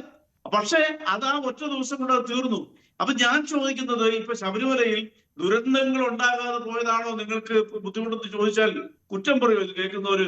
ശബരിമല സുഖമായിട്ട് ഒരു പ്രശ്നമില്ലാതെ അത് ഭംഗിയായിട്ട് പോകുന്നു. ശബരിമലയെ കുറിച്ച് ഇങ്ങനെ ഇകഴ്ത്തി സംസാരിക്കരുത്. കാരണം എല്ലാവരും റെസ്പെക്ട് ചെയ്യുന്ന, കേരളത്തിലെ മുഴുവൻ ജനങ്ങൾ റെസ്പെക്ട് ചെയ്യുന്ന ഒരു തീർത്ഥാടന കേന്ദ്രമാണ്. അവിടെ ചില അപാകതകളുണ്ട്. ശരിയാണ്, ദേവസ്വം ബോർഡിനെ ഈ പറയുന്ന അതൃപ്തി ഉണ്ടാകുന്ന പേരിൽ സർക്കാർ പിരിച്ചുവിട്ടു, രാഷ്ട്രീയക്കാരനെ വെച്ചില്ല. ജയകുമാർ സാറിനൊക്കെ അനിൽ സാറ് പറഞ്ഞുകൊണ്ട് ഞാൻ സ്തംഭിച്ചിരിക്കുക. ഞാൻ വളരെ പേഴ്സണലായിട്ട് അദ്ദേഹത്തിനോട് പലതവണ സംസാരിച്ചിട്ടുണ്ട്. അദ്ദേഹത്തിന്റെ എബിലിറ്റി, പിന്നെ അദ്ദേഹത്തിന്റെ പ്രായത്തെയൊക്കെ നമ്മൾ പറയരുത് സാറേ, അതൊക്കെ തെറ്റാ. കാരണം പ്രായമൊന്നും ഒരു അഡ്മിനിസ്ട്രേറ്ററുടെ അപാകതയല്ല. KFC എന്ന് പറയുന്ന പ്രസ്ഥാനം ഉണ്ടാകുന്ന ഇത് അമേരിക്കയിലെ കാലിഫോർണിയയിലെ അയാൾ 68ാമത്തെ വയസ്സിലാണ്. ഇന്ന് ലോകം മുഴുവനും ഉണ്ട്. അത് 68ാമത്തെ വയസ്സ് വൃദ്ധനായതുകൊണ്ട് അയക്കാൻ കഴിയില്ലേ? ഉണ്ടായില്ലേ? ഇപ്പൊ നമ്മൾ അങ്ങനെയൊന്നും ജയകുമാർ സാറിനെ കുറ്റം പറഞ്ഞതിൽ അർത്ഥം ജയകുമാർ സാറിന്റെ കാര്യം മാത്രമല്ല, ഈ മുന്നിന് മുമ്പുണ്ടായിരുന്ന ഭരണസമിതിക്ക് ആവശ്യം പോലെ സമയം ഉണ്ടായിരുന്നല്ലോ റജി ലൂക്കോസ് ഈ കാര്യങ്ങളൊക്കെ വൃത്തിയായി ചെയ്തു പോകാൻ. അവര് പാതി വഴിക്ക് ഉപേക്ഷിച്ചു പോയി. അതാണ് സംഭവിച്ചത്. അല്ല, അതൊരു പകുതിയോളം ഞാൻ അംഗീകരിക്കുന്ന ഒരു കാര്യമാണ്. കാരണം ഉത്തരവാദിത്വം ഉണ്ടായിരുന്നത് ഒരുപക്ഷെ ഈ SITയുടെ അന്വേഷണങ്ങളെല്ലാം പ്രഖ്യാപിച്ചതിന് ശേഷം അവരുടെ മനസ്സിലുണ്ടായ ടെൻഷനൊക്കെ ആയിരിക്കും അതിന് കാരണങ്ങള്. പിന്നെ പ്രശാന്ത് കഴിഞ്ഞ ദിവസം വാർത്താ സമ്മേളനത്തിൽ അദ്ദേഹത്തിന്റെ സ്ഥാനമൊഴിയ സമയത്ത് പറഞ്ഞത് പത്തനംതിട്ട വെച്ച് 3 അവലോകനങ്ങൾ നടത്തിയെന്നാ പറഞ്ഞത്. അത് ശരിയോ തെറ്റൊന്നും എനിക്കറിയത്തില്ല, കാരണം അതിന് തെളിവൊന്നുമില്ല. അയാൾ അതൊക്കെ പറഞ്ഞിരുന്നു. പിന്നെ ബഹുമാനപ്പെട്ട മന്ത്രി, ഒരു കാര്യം നിങ്ങൾ മനസ്സിലാക്കുന്നത്, നിങ്ങൾക്ക് രാഷ്ട്രീയക്കാർക്ക് എല്ലാവർക്കും അറിയാവുന്ന ആ മന്ത്രിക്ക് ഇപ്പൊ ഈ പെരുമാറ്റച്ചട്ടം ഉള്ളതുകൊണ്ട് കുറെ സെർട്ടൺ റെസ്ട്രിക്ഷൻസ് അവിടെ ഉണ്ട്. പിന്നെ ശ്യാമപ്രസാദ് സാർ പറഞ്ഞ എന്നെ വളരെ അടുത്ത സുഹൃത്താ. അദ്ദേഹം പറഞ്ഞതിനകത്ത് ഒരു വൈരുദ്ധ്യം എന്ന് പറയുന്നത്, എല്ലാ വർഷവും ഈ പറയുന്ന ശബരിമല സീസൺ അല്ലെങ്കിൽ ദേവസ്വം ബോർഡിന്റെ കാലാവധി കഴിയുന്ന ഈ സമയത്താണെന്നാ പറഞ്ഞത്. അതായത് പിന്നെ എല്ലാ 2 വർഷം കൂടുമ്പോഴും ആ 2 വർഷം കൂടുമ്പോൾ എന്ന് പറയുന്ന ഒരു പ്രോസസിങ്ങിന്റെ ഭാഗപ്പെട്ടത് ഹാൻഡ് ഓവർ ചെയ്യുന്ന. ഇത്തവണ അത് അങ്ങനെയല്ല സംഭവിച്ചത്. നമുക്കെല്ലാവരെയും നമ്മൾ അതിനെക്കുറിച്ചൊന്നും പറഞ്ഞിട്ട് കാര്യമില്ല. പക്ഷെ ഇപ്പോൾ ആസ് ഇറ്റ് ഈസ് അവിടെ വളരെ പെർഫെക്റ്റ് ആയിട്ടാണ് കാര്യങ്ങൾ പോയിക്കൊണ്ടിരിക്കുന്നത്. ശരി, രാമപ്രസാദ് അങ്ങനെയാണോ? അതായത് ഈ ഒരു ഹാൻഡ് ഓവറിങ് അല്ലെങ്കിൽ വളരെ പെട്ടെന്ന് ജയകുമാർ സാറൊക്കെ ആശങ്കപ്പെട്ടതുപോലെ വളരെ പെട്ടെന്ന് ഒരു ഭരണമാറ്റം വരുന്നു, ഒരു പുതിയ ദേവസ്വം ബോർഡ് പ്രസിഡന്റ് ചാർജ് എടുക്കുന്നു, അദ്ദേഹം ആദ്യത്തെ തിരക്ക് കണ്ട് അമ്പരന്ന് നിൽക്കുന്നു, ഞാൻ ഭയചകിതനായി എന്ന് പറയുന്നു. അങ്ങനെയൊക്കെ സംഭവിച്ചതിൻ്റെ കാര്യം ഈ ശബരിമല സ്വർണ്ണക്കൊള്ള വിവാദവുമായി ബന്ധപ്പെട്ടുണ്ടായ ഒരു ഭരണമാറ്റമാണോ? ഒരു കാര്യം ഞാൻ പറയട്ടെ, ഇവരെന്തെങ്കിലും ചെയ്തിട്ടുണ്ടായിരുന്നുവെങ്കിൽ ദേവസ്വം ബോർഡ് അതിന്റെ രീതിയിൽ പെർഫെക്റ്റ് ആയിട്ട് ഈ വരുന്ന തീർത്ഥാടന കാലം മുൻകൂട്ടി കണ്ടുകൊണ്ട് വേണ്ട കാര്യങ്ങൾ ചെയ്തിട്ടുണ്ടായിരുന്നെങ്കിൽ ഈ ഭരണമാറ്റം എന്നുള്ളത് വെറും ഒരു ഫോർമാലിറ്റി മാത്രമല്ലേ ഉള്ളൂ രഞ്ജിത്തെ. അതൊരു ജസ്റ്റ് ഒരു ഫോർമാലിറ്റിയുടെ കാര്യമല്ല, ഇഷ്യൂ അല്ലേ ഉള്ളൂ. അല്ലാതെ ഒരു സ്വർണ്ണക്കൊള്ള കണ്ട് അന്തം വിട്ട് കുന്തം വിഴുങ്ങി പോയ ഒരു ദേവസ്വം ബോർഡ് പ്രസിഡന്റും കാരണം അങ്ങനെ ഒരു അന്തം വിടൽ കാരണമാണ് ഇത്രയും ഭക്തരുടെ ലക്ഷക്കണക്കിന് ഭക്തരുടെ ജീവനെ അപകടത്തിലാക്കിയത് എന്നൊക്കെ പറഞ്ഞു കഴിഞ്ഞാൽ ഇവർ വീണ്ടും ഇവരെ കൊണ്ട് ഈ പണിക്ക് കൊള്ളില്ല എന്നല്ലേ ഈ ആവർത്തിച്ചുകൊണ്ടിരിക്കുന്നത്.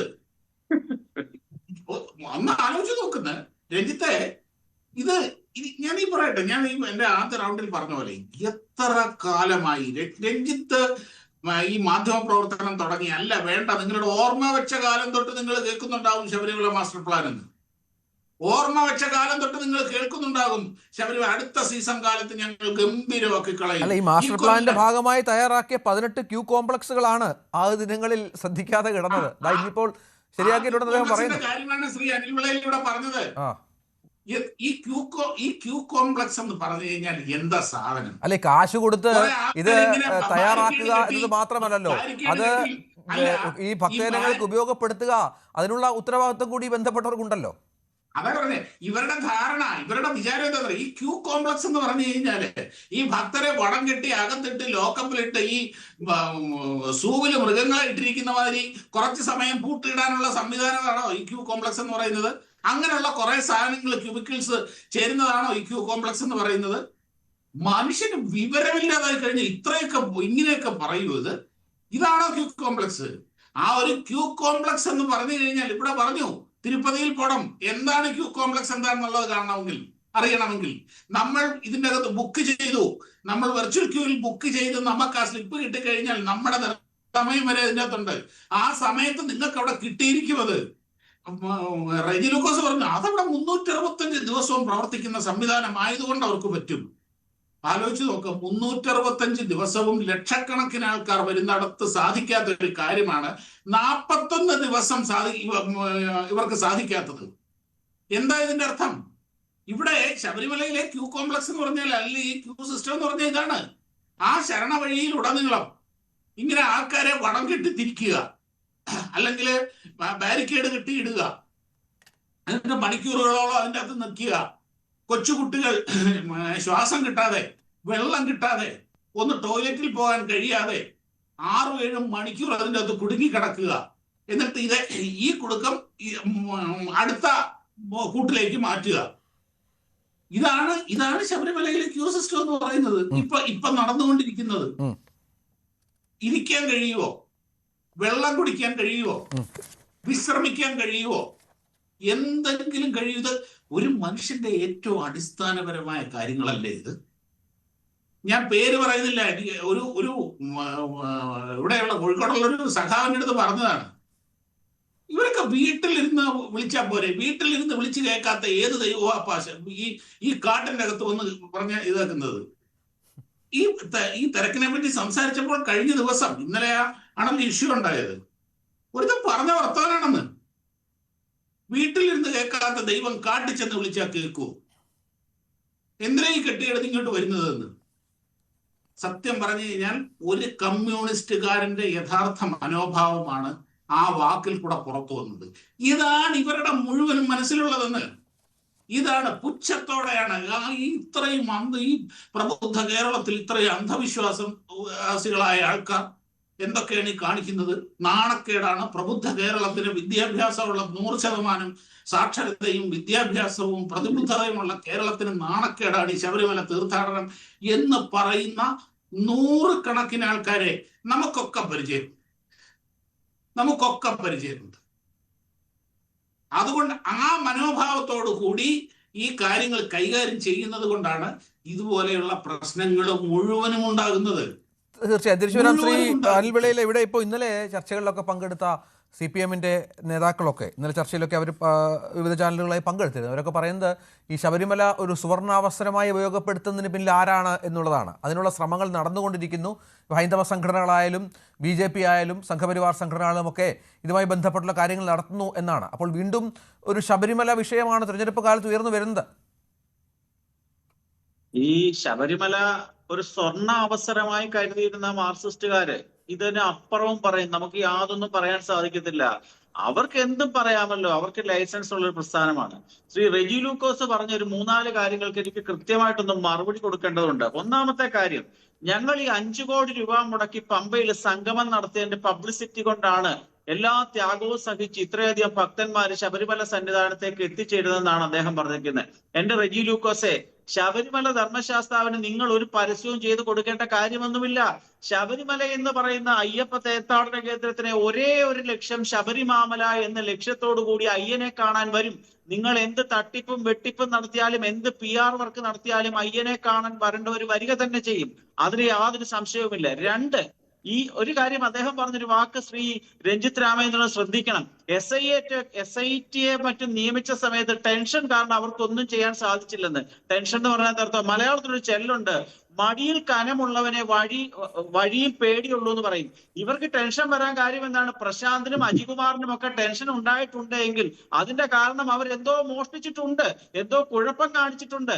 അതുകൊണ്ട് SIT വരുമ്പോൾ ഞങ്ങളെ പിടിക്കുമോ എന്നുള്ളൊരു ആശങ്കയിൽ തെളിവുകൾ നശിപ്പിക്കാൻ വേണ്ടി ശ്രമം നടത്തിയപ്പോൾ അയ്യപ്പ ഭക്തന്മാരെ നിങ്ങൾ നിങ്ങളുടെ വഴിക്ക് എന്ത് വേണേ പൊക്കോളൂ, ഞങ്ങൾക്ക് അതൊന്നും ഒരു പ്രശ്നമല്ല, ഞങ്ങൾക്ക് ജയിലിൽ പോകാതെ തടി രക്ഷിക്കണമെന്നുള്ള ഒറ്റ ലക്ഷ്യം മാത്രമേ അവർക്കുള്ളായിരുന്നു. ഒരു അയ്യപ്പ ഭക്തന്മാർക്ക് ഒരേ ഒരു ലക്ഷ്യം ശബരിമാമല, പ്രശാന്തനും കൂട്ടർക്കും ഒരേ ഒരു ലക്ഷ്യം തടി രക്ഷിക്കൽ.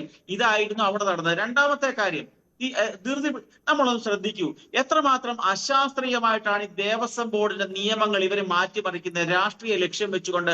ശ്രീ പ്രയാഗ് ഗോപാലകൃഷ്ണൻ എന്ന് പറഞ്ഞ ഒരുമാതിരി വൃത്തിയായ ശബരിമലയും ദേവസ്വം ബോർഡും ഭരിച്ചിരുന്ന ഒരു ദേവസ്വം ബോർഡിന്റെ പ്രസിഡന്റ് ഉണ്ടായിരുന്നു.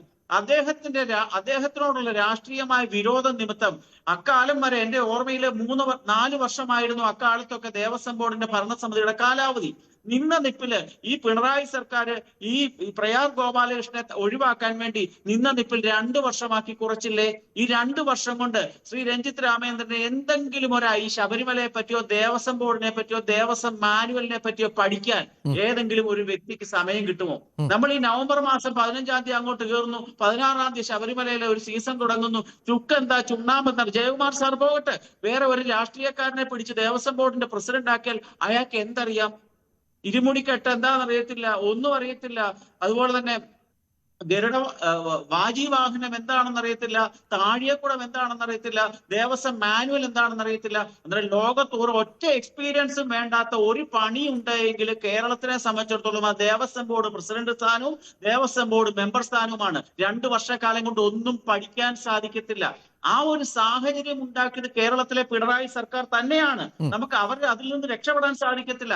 രാഷ്ട്രീയ വിരോധം നിമിത്തം ഹിന്ദുവിന്റെ മണ്ടയ്ക്ക് എന്ത് നിയമനിർമ്മാണവും ഉണ്ടാക്കാം, ഏത് കള്ളനെയും ഏത് മണ്ടനെയും പിടിച്ച് ദേവസ്വം ബോർഡിന്റെ ഭരണസമിതിയിലേക്ക് ഏൽപ്പിച്ചു കൊടുക്കാം എന്നുള്ള ഒരു തീരുമാനം AKG സെന്ററിൽ നിന്ന് എടുക്കാൻ തുടങ്ങിയപ്പോൾ തൊട്ട് തന്നെയാണ് ഈ ശബരിമലയുടെയും ദേവസ്വം ബോർഡിന്റെയും അധപ്പതനം തുടങ്ങിയെന്ന് അരിയാഹാരം കഴിക്കുന്ന കൊച്ചു കുട്ടികൾക്ക് മനസ്സിലാക്കാൻ സാധിക്കും. നമ്മൾ ശ്രീ രഞ്ജിത്ത് രാമേന്ദ്രൻ ഒരു കാര്യം താങ്കളൊന്ന് മനസ്സിലാക്കണം. ശബരിമലയിൽ വരുന്ന ഒരു അയ്യപ്പ ഭക്തനെ സംബന്ധിച്ച് പ്രധാനപ്പെട്ട ലക്ഷ്യം എന്താണ്? കല്ലും മുള്ളും താണ്ടിക്കൊണ്ട് എങ്ങനെയെങ്കിലും 18 പടികൾ കടന്ന് അയ്യനെ ഒരു നോക്ക് കാണുകയും കൊണ്ടുവന്ന നെയ്ത്തേങ്ങ ഒന്ന് ഉടയ്ക്കുകയും കൊണ്ടുവന്ന നെയ്യൊന്ന് ഭഗവാൻ അർപ്പിക്കുകയും കൊണ്ടുവന്ന പൂജാദ്രവ്യങ്ങൾ ശബരിമല സന്നിധിയിൽ അതാത് നടകളിൽ സമർപ്പിക്കുകയും ചെയ്യണമെന്നുള്ള ഒരു തീഷ്ണമായ ആവേശത്തോടും ഭക്തിയോടും കൂടി ലോകത്തിന്റെ വിവിധ ഭാഗങ്ങളിൽ നിന്ന് വരുന്ന അയ്യപ്പ ഭക്തന്മാർക്ക് അതിനുള്ള ഭാഗ്യം ലഭിക്കാതെ ഏകദേശം 40 പേരാണ് തമിഴ്നാട്ടിൽ നിന്ന് വന്നവരെ പന്തളത്ത് കൊണ്ടുവന്ന ഇരുമുടിക്കെട്ട് ഇറക്കി വെച്ചിട്ട് പോയത്. ഈ മറ്റ് സംസ്ഥാനങ്ങളിൽ നിന്നാണ് ഒരുപാട് തീർത്ഥാടകർ ഇങ്ങോട്ടേക്ക് വരുന്നത്.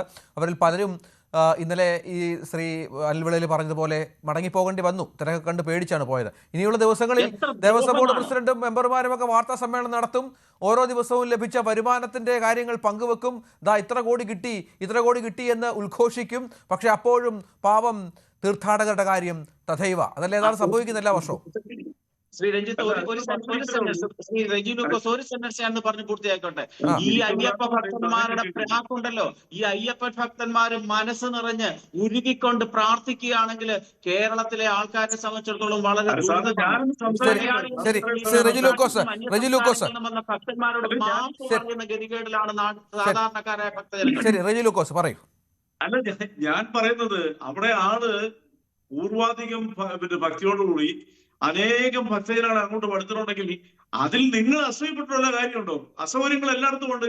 ഈ ഭൂമിയിലെ ഏത് തീർത്ഥാടന കേന്ദ്രത്തിൽ പോയി ഞാൻ ഒരുപാട് സ്ഥലങ്ങൾ സന്ദർശിച്ചിട്ടുള്ള ആളാണ്. അത് ആ അസൗകര്യങ്ങൾ വരാൻ പാടില്ല എന്ന നിലപാടാണ് ഞങ്ങൾക്കുള്ളത്. അത് നിങ്ങൾ ആദ്യം മനസ്സിലാക്കുക. അതിന്റെ പേരിൽ നിങ്ങൾ ഇനി ഒരിക്കലും ശബരിമലയിലേക്ക് വരരുതെന്നും ഭക്തജനങ്ങളെ ആഹ്വാനം ചെയ്യുന്നതിൽ ഒരു ചർച്ചയിൽ പങ്കെടുക്കുന്നത് നിങ്ങൾക്ക് ആ സ്ഥാപനത്തിനോട് ക്ഷമിക്കണം, ആ ഭക്ത കേന്ദ്രത്തിനോടുള്ള താല്പര്യക്കുറവാണ്. കാരണം അതിന്റെ പേരിൽ ഞാൻ സംസാരിക്കേണ്ടതാണ്. പറയാത്ത കാര്യം, താങ്കൾക്ക് ശബരിമല ഒരു സ്ഥാപനമാണ്. താങ്കൾ ചർച്ചകളിലൊക്കെ താങ്കൾ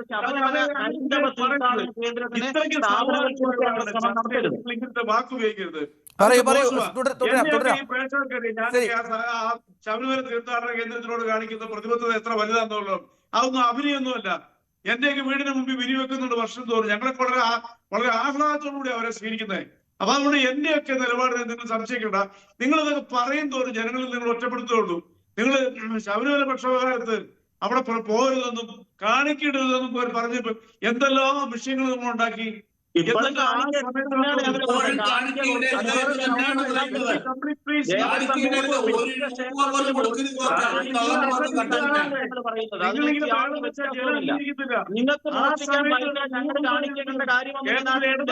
ജയിച്ചത് വട്ടിയൂർക്കാവിലും കോന്നിയിലും പാലായിലും നിങ്ങളുടെ ഈ വാഗ്ദാനങ്ങളിൽ ഇവിടുത്തെ ഹൈന്ദവ സമൂഹം പോലും അംഗീകരിച്ചില്ല. അവർക്കറിയാം നിങ്ങൾ നടത്തുന്ന എല്ലാം ശബരിമലയുടെ പേരിൽ നടത്തുന്ന മറ്റെന്തോ അജണ്ടയാന്നുള്ളവരും. ശബരിമലയുടെ പേരിൽ നിങ്ങൾക്ക്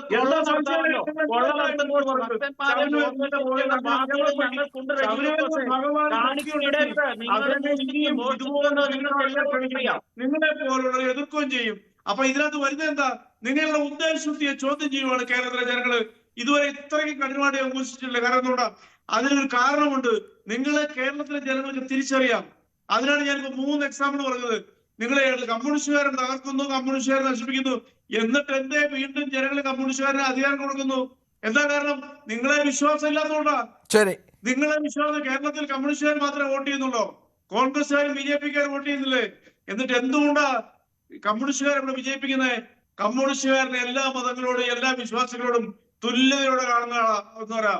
അതും ആ വിശ്വാസ്യതയാണ് കമ്മ്യൂണിസ്റ്റ് പ്രസ്ഥാനങ്ങൾക്ക് കേരളത്തിൽ ജനങ്ങൾ പിന്തുണ നൽകുന്നത്. ഇപ്പൊ ഒരു ഉപതെരഞ്ഞെടുപ്പല്ല, ക്ഷമിക്കണം, ഇപ്പൊ ഒരു ത്രിതല പഞ്ചായത്ത് വന്നോണ്ടിരിക്കുകയല്ലേ. നിങ്ങളെ കൊണ്ട് സാധിക്കുമോ നിങ്ങൾക്ക് ഒരു നേട്ടം ഉണ്ടാക്കാൻ? ശരി, ആ വിശ്വാസം റിജി ലൂക്കോസ് രക്ഷിക്കട്ടെ എന്ന് പറയുന്നു. നമ്മള് PD പോളിലൂടെ ചോദിച്ച പ്രധാനപ്പെട്ട ചോദ്യം, എന്തുകൊണ്ടാണ് മണ്ഡലകാലത്ത് ഏകോപനവും മുന്നടക്കവും പാളിയോ എന്നുള്ളതായിരുന്നു. അത് പാളി എന്നാണ് 91% ആളുകൾ അഭിപ്രായപ്പെട്ടത്. ഏതാണ്ട് 15,000-ഓളം ആളുകൾ ഈ പോളിൽ പങ്കെടുത്തു എന്നതുകൂടി ഓർക്കണം.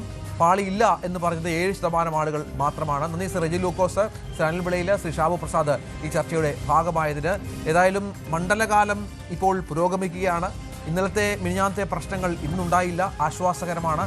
വരും ദിവസങ്ങളിലും ലക്ഷക്കണക്കിന് കോടിക്കണക്കിന് വരുന്ന അയ്യപ്പ ഭക്തർക്ക് സുഗമമായി ദർശനം നടത്താൻ സാധിക്കട്ടെ എന്ന് പ്രാർത്ഥിക്കുന്നു. നന്ദി, നമസ്കാരം.